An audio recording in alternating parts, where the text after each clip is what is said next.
Assalamualaikum warahmatullahi wabarakatuh.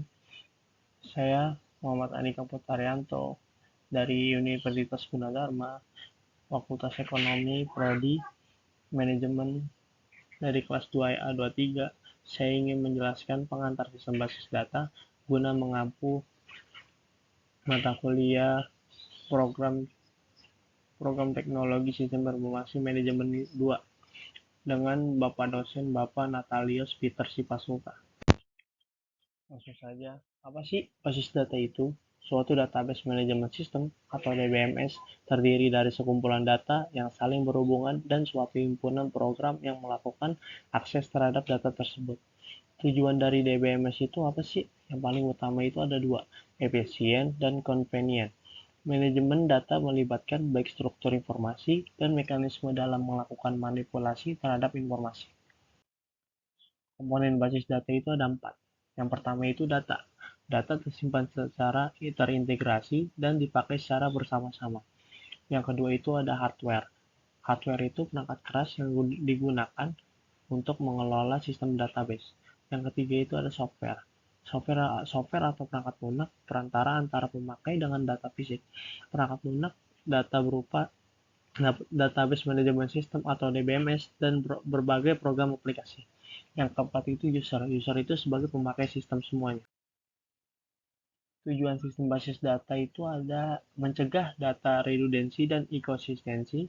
Yang kedua itu mempermudah dalam melakukan akses terhadap data. Yang ketiga itu mempertimbangkan data isolation atau isolasi. Yang keempat itu mencegah concurrent akses anomali. Yang kelima itu mempertimbangkan masalah keamanan data. Yang keenam itu mempertimbangkan masalah integritas.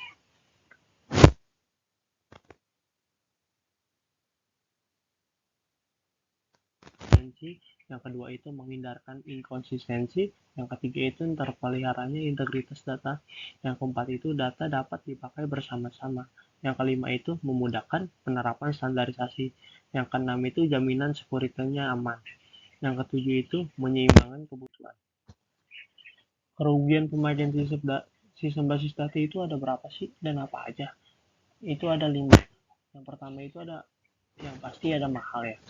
Yang kedua itu diperlukan hardware tambahan, biaya performance yang lebih besar, kompleks, prosedur backup dan recovery-nya sangat sulit. Terus istilah-istilah dasar dari sistem basis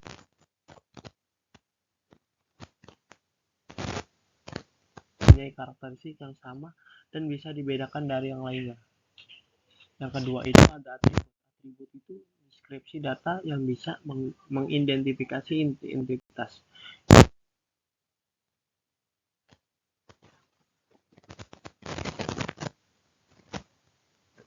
Itu ada record. Record itu kumpulan dari field yang bersama. Selanjutnya ada key. Key itu kunci ya. Unik, suatu unik dari elemen record yang dipakai untuk menemukan record tersebut pada waktu akses. Dari key itu terbagi dari 5. Yang pertama itu primary key. Primary key itu field yang mengidentifikasi sebuah record dalam file dan sifatnya unik. Secondary key itu field yang mengidentifikasi sebuah record dalam file dan sifatnya itu dia kalau secondary key itu tidak unik. Yang ketiga itu ada candidate key, field-field yang bisa dipilih atau dipakai menjadi primary key. Yang keempat itu composite key, primary key yang dibentuk dari beberapa field. Yang kelima itu foreign key, field yang bukan key tetapi adalah key yang pada file yang lain. Jenis file berdasarkan fungsinya. Jenis file berdasarkan fungsinya itu ada 6. Yang pertama itu master file, transaction file, info file, work file. Yang kelima itu program file, yang keenam itu text file. Master file adalah berisi data statis, berisi data statis atau statis. Yang kedua itu data tentang satu sisi dari organisasi. Yang ketiga itu berisi data historis.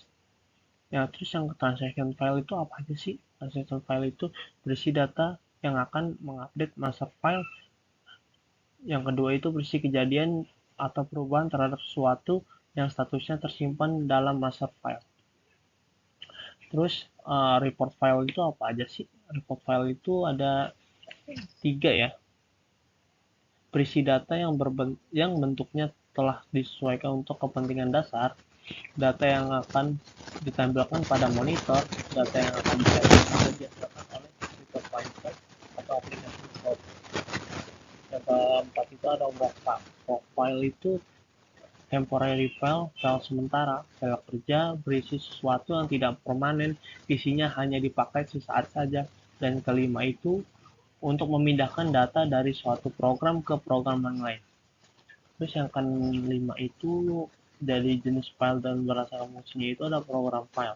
Program file itu apa aja sih?